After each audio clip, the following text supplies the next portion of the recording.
එය ඉතා දීර්ඝ කාලයක ක්‍රියාවලියකි. ඔබට මේ මොහොතේ පෙනෙන්නේ මේ මහා බද්ධ කල්පයේ විනාශ වීමයි.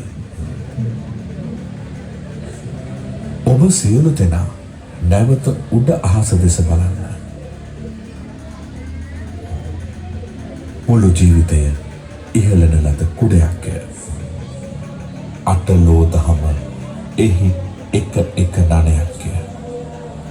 මිනිසා විසින් උසුලා යන කණුවක්ය.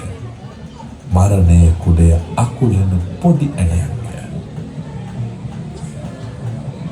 සියලු බුදුවරුන්ගේ දේශනාව වන්නේ උතුම් වූ නිර්වාණ ගාමිනී චතුරාර්ය සත්‍යයයි.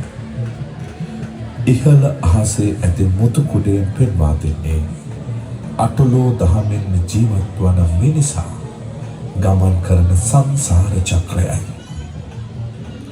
බුද්ධ දේශනාවට අනුව එම සංසාර චක්‍රයෙන් මිදුණු කල පවත්වන්නා වූ උතුම් නිර්වාණය අටවැනි මහලේ ඇති සුළුමිණින් අප විසින් නිර්මාණය කර ඇත. ඉතින් අප මහා සංසාර ගමනේ සදාකාලික සැප කියා දෙයක් නොමැත. එය තාවකාලික සහනයකි. ලෝක සත්වයෝ මේ භයානක අනන්ත වූ සසරෙහි අපාතු ප්‍රතිබින් සැරසරති. නැවතීමක් හෝ සහනයක් නම් නොමැත. සසර බය වටහා ගනිමින් උතුම් වූ නිර්වාණ අවබෝධය ලබා ගැනීමට උත්සාහ දරන්න.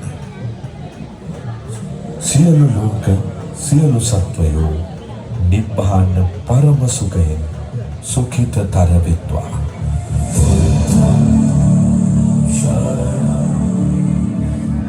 Shut up,